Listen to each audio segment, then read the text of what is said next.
தமிழ்நாடு சட்டமன்ற பேரவையில் ஆளுநர் உரையோடு சட்டமன்ற பேரவை துவங்கும் என்கின்ற அறிவிப்பு தரப்பட்டு இன்றைக்கு ஆளுநர் அவர்களும் இன்றைக்கு முறைப்படி ஜனநாயகத்தை மதிக்கின்ற மாண்புமிகு தமிழ்நாடு முதலமைச்சர் அவர்கள் ஆளுநரை அழைத்து இன்றைக்கு சட்டமன்றத்தை முதல் கூட்டத்தை கூட்டினார்கள். கேரள ஆளுநர் 2 வார்த்தையை பேசிட்டு இறங்கி போயிட்டார். நம்முடைய தமிழ்நாடு ஆளுநர் அவர்கள் நம்முடைய ஆளுநர் உரையிலிருந்து ஒரு வார்த்தை கூட பேசாம அவர் சொந்தமா சில கருத்துக்களை சொல்லிவிட்டு அமர்ந்து விட்டார். தேசிய கீதம் இசைக்கப்படவில்லை என்கின்றார். அது மரபு அல்ல. எப்படிப்பட்ட மரபு என்பதை முதலில் தமிழ்த்தாய் வாழ்த்தும், இறுதியில் தேசிய கீதம் இசைக்கப்படுவதுதான் நம்முடைய பழக்கம் என்கின்ற மரபு என்பதை கடந்த ஆண்டிலேயே நம்முடைய சட்டப்பேரவைத் தலைவர் அவர்கள் எடுத்துச் சொல்லியிருக்கிறார்கள். ஆனால் தென் மாநிலத்தில் இருக்கக்கூடிய ஆளுநர்களுடைய திருவிளையாடல்கள் அங்கே இருக்கக்கூடிய அரசாங்கத்துக்கு எதிராக இன்றைக்கு அமைந்திருக்கின்றன. இதையெல்லாம் இந்திய மக்கள் பார்த்து கொண்டுதான் இருக்கின்றார்கள். நிச்சயமாக ஆளுநர்களுடைய நடவடிக்கைகள் வட மாநிலங்களிலேயும் இந்தியா கூட்டணிக்கு வலிமையை உருவாக்குகின்ற வண்ணம் இன்றைக்கு அவர்கள் நடந்து கொண்டிருக்கிறார்கள். ஜனநாயகத்தை கொச்சைப்படுத்திக் கொண்டிருக்கின்றார்கள். தனக்கு எழுதி கொடுத்த உரையிலே இன்றைக்கு ஏதாவது சந்தேகங்கள் இருந்தால் கேட்கலாம். இது எனக்கு உண்மைக்கு மாறா இருக்கு, புறம்பா இருக்கு, நீங்க பொய்யா எழுதிருக்கீங்க அப்படின்னு சொன்னா நம்ம விளக்கம் சொல்ல தயாராக இருக்கிறோம். ஆனா பாத்தீங்கன்னா தமிழ்நாடு எல்லாத்திலையும் முதலிடத்தில் இருக்கிறது என்பதை புள்ளி விவரங்களோடு சொல்லுகிற பொழுது அதை ஏற்றுக்கொள்ளுகிற மனப்பக்குவம், அதை தாங்கிக் கொள்ளுகிற சக்தி ஆளுநருக்கு இல்லை என்பதைத்தான் இது காட்டுகிறது. தான் ஒரு மாநிலத்தினுடைய தலைவராக தலைமை பொறுப்பில் இருக்கக்கூடிய ஒரு மாநிலம் இன்றைக்கு இந்திய ஒன்றியத்திலே பல்வேறு துறைகளிலே முன்னேறி இருக்கிறது.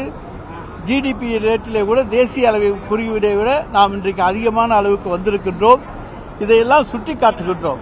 அதேபோல விளையாட்டுப் போட்டிகளிலே 5வது இடத்திலிருந்து 2வது இடத்துக்கு வந்திருக்கின்றோம். பல துறைகளிலே முதல் இடத்துக்கு வந்திருக்கின்றோம். இதையெல்லாம் நாங்கள் இன்றைக்கு ஆளுநர் உரையிலே சுட்டிக்காட்டியிருக்கின்றோம். அதை ஏற்றுக்கொள்ள மனமில்லாமல், படிக்க மனமில்லாமல், இந்த அரசின் சாதனைகளை தான் வாசிக்க விருப்பம் இல்லாமல் பொய்யான கருத்துக்களை சொல்லி இன்றைக்கு ஆளுநர் அவர்கள் ஏதோ அதெல்லாம் அவருக்கு வேண்டாதது போல ஒரு கருத்துக்களை இன்றைக்கு பரப்பியிருக்கின்றார். ஆனால் தமிழகம் முதன்மையான இடமாக இருக்கிறது என்பதை புள்ளி விவரத்தோடு எந்த இடத்திலும் நாங்கள் சொல்வதற்கு தயாராக இருக்கிறோம். ஆளுநர் விளக்கம் கேட்டிருந்தால் நிச்சயமாக கொடுத்திருப்போம். இந்த மாதிரிலாம் சொல்லியிருக்கீங்களே, கொண்டாங்க விளக்கம்னு கேட்டிருந்தா கொடுத்திருப்போம். ஆனால் தரவில்லை. எனவே அதனால்தான் இந்த பிரச்சனைகள் எல்லாம் இன்றைக்கு எழுந்திருக்கின்றன. அதை தந்திருக்க அந்த விவரங்களை படிப்பதிலே அவருக்கு ஒப்புத்துக்கிட்டு தானே வர்றாரு. ஆளுநர் இல்லாட்டி சொல்லியிருக்கலாம், எனக்கு மனசாட்சிக்கு விரோதமா இருக்கு, நான் வரலைன்னு இருந்திருக்கலாம். ஆனால் நாங்கள் ஜனநாயகத்தை மதிப்பவர்கள், மாண்புமிகு முதலமைச்சர் அவர்கள் எந்த கருத்து வேறுபாடு இருந்தாலும் கூட ஆளுநர் என்கின்ற அந்த பதவிக்கு ஜனநாயகத்திலே நாம் உரிய மரியாதையை தர வேண்டும் என்று மதிப்பு கொடுக்கின்ற முதலமைச்சர் தமிழகத்தில் இருக்கிறார் என்கின்ற காரணத்தாலே தான் இன்றைக்கு இத்தனை நிகழ்வுகளையும் நாம் இன்றைக்கு தாங்கிக் கொண்டிருக்கிறோம்.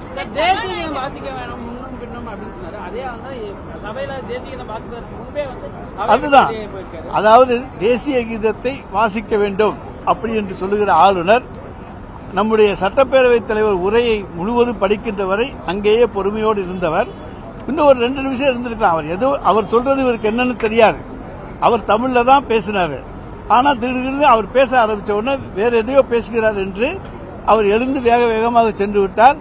2 நிமிடம் பொறுத்திருந்து தேசிய கீதத்தையும் மதித்து நின்று அதற்கு பிறகு உரிய மரியாதையோடு அவர் சென்றிருக்க வேண்டும். ஆனால் அவர் மரியாதையை அவரே இழக்கிறார், அவரே தவற விடுகிறார்.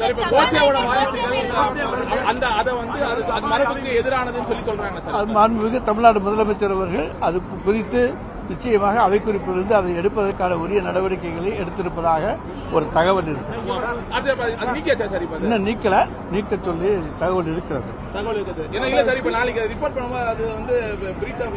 அது நீங்க சட்டப்பேரவைத் தலைவருக்கு அவரிடத்தில் கேட்டுக்கொள்ளலாம்.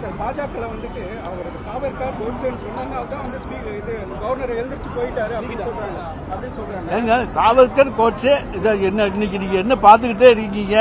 அவங்களுக்கெல்லாம் தானே விழா கொண்டாடிக்கிட்டு இருக்கோம் மற்ற ஒன்றிய அரசு. அதை அங்க சொல்ற போது அவர் சொல்லியிருக்காரு. அது சபாநாயகருடைய கருத்தை அதை சொல்லியிருக்கிறாரே தவிர அது வேற ஒன்றும் கிடையாது.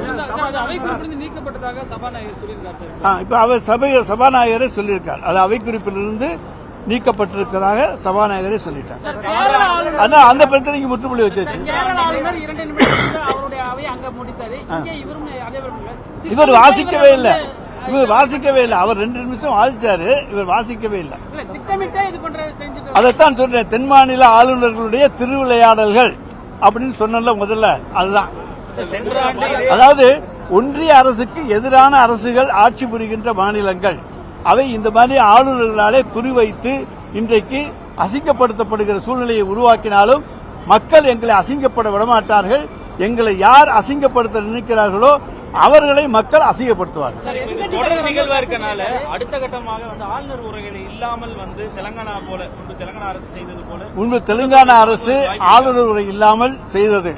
ஆனால் மாண்புமிகு தமிழ்நாடு முதலமைச்சர் அவர்கள் நாம் ஆளுநருக்கு மரியாதை கொடுத்து அந்த உரையோடு துவங்க வேண்டும், ஜனநாயகத்தில் நாம் நம்பிக்கை உள்ளவர்கள், எனவே அதை துவங்க வேண்டும் என்று நம்முடைய முதலமைச்சர் சொன்னதன் அடிப்படையிலே தான் ஆளுநர் உரையோடு துவங்கப்பட்டது.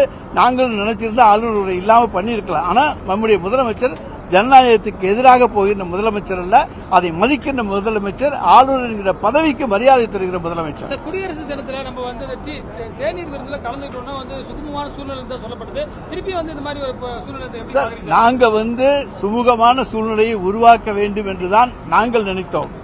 ஆனால் ஆளுநருக்கு வருகிற, அதாவது அவங்க எல்லாம் என்னன்னா ரிமோட்ல இருக்காங்க, அங்க ரிமோட்டை இயக்குறவங்க எப்படி இயக்குறாங்களோ அதுபடிதான் இவர் இயங்க முடியுமே தவிர இவர் சுயேட்சையாக இயங்க முடியாது.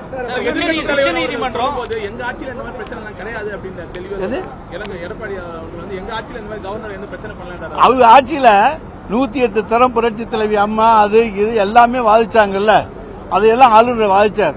ஆனா இந்த ஆளுநர் உரையை படித்து பாருங்கள், இந்த அரசாங்கம் என்றுதான் இருக்கும்.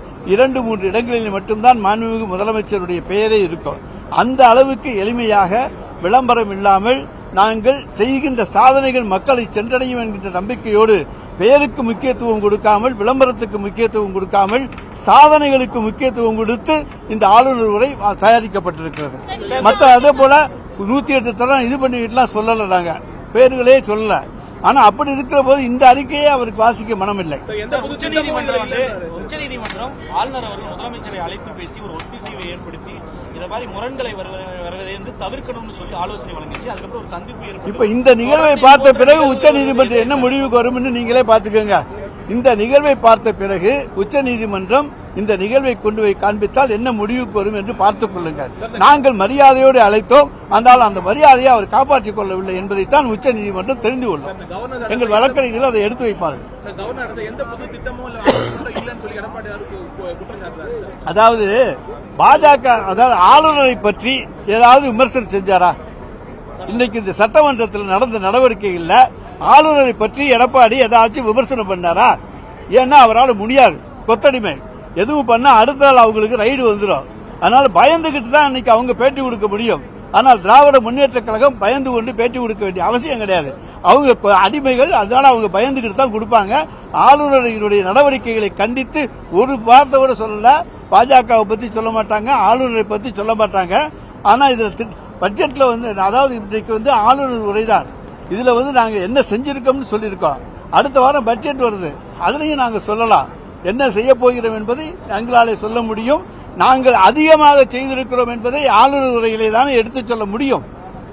சார், விதி 17 தளர்த்துகிற தீர்மானம் கொண்டு வந்த போது கூட எதிர்கட்சியான அதிமுக இந்த முறை புறக்கணிச்சோ வெளியிடம் செய்யல, ஏதோ ஒரு மாற்றம் வந்திருக்கா? சென்ற முறையோட ஒப்பிடும் பொழுது அதிமுகவுடைய செயல்பாடுல அவங்க அதை புரிஞ்சுக்கிட்டு வர்றதுக்குள்ள விதி 17 திருத்தம் முடிந்து விட்டது, அதனால ஏற்றுக்கொண்டு விட்டாங்க. அது உச்ச நீதிமன்றத்தில் வழக்கு இருக்கு. அவங்க எல்லாருக்கும் சொல்றாங்க நீங்க சமரசமா போகணும்னு சொல்லி. மாண்புமிகு முதலமைச்சர் அவர்களும் அதுக்கு தயாராகத்தான் இருந்தார். போனாரு, பார்த்தாரு, பேசினாரு, நாங்களும் கூட போனோம். சுகமான உறவு வரும்னு எதிர்பார்த்தோம். ஆனா இன்னைக்கு பார்த்தா திருப்பி என்ன ஆச்சுன்னு பாத்துக்கோங்க. சார், இப்ப இபிஎஸ் அவர் பேசும்போது அவங்க சொன்னது கவர்னருக்கும் தமிழ்நாடு கவர்மெண்ட்டுக்கும் ஒரு அரசு முரண்னால்தான் இது மாதிரி செயல்பட்டு இருக்காங்க. இதுல என்ன அவங்கள விட, அதாவது எங்களை போல அட்ஜஸ்ட் பண்ணி போற முடியுமா? அவங்க எல்லாம் அட்ஜஸ்ட் பண்ணி போயிருப்பாங்களா? அவங்களுக்கு அன்னைக்கு டெல்லி சாதகமா இருந்துச்சு, நினைச்சதை செஞ்சுக்கிட்டு இருந்தாங்க. ஆனா எங்களை பொறுத்த வரைக்கும் ஒன்றிய அரசுக்கு நாங்கள் எதிராக இருக்கக்கூடிய காரணத்தால இன்றைக்கு ஒரு சாதகமான ஒரு சூழ்நிலை இல்லை என்றாலும் கூட எங்களுடைய மாண்புமிகு முதலமைச்சர் அவர்கள் ஆளுநரோடு அனுசரித்து போக வேண்டும் தான் நினைச்சாரு. ஆனா அவர் போக விரும்பல. அதுக்கு நாங்க என்ன பண்ண முடியும்? மற்ற ஸ்டேட்ல இப்படிதான் நடக்குது சார். மற்ற பிஜேபி ஆளுநர் ஸ்டேட்ல பூரா கவர்னருக்கு என்ன இருக்கு? ஒண்ணுமே கிடையாது. கவர்னருங்கிற ஆள் இருக்காராங்கிறதே அங்க போய் கேட்டா தான் தெரியும். உண்மைக்கு புறம்பான ஒரு விஷயத்தை பேசுறாரு.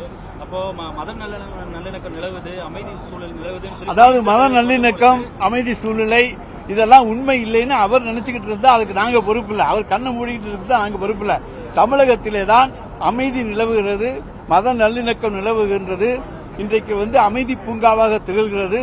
எனவேதான் வெளிநாட்டிலிருந்து தொழில் முதலீட்டாளர்கள் இன்றைக்கு பகிர்கின்ற முதல் மாநிலமாக தமிழ்நாட்டை மாண்புமிகு தமிழ்நாடு முதலமைச்சர் அவர்கள் உருவாக்கி இருக்கிறார் என்று சொன்னால் அதற்கு இங்கே இருக்கின்ற அமைதி சூழ்நிலை தான் காரணம்.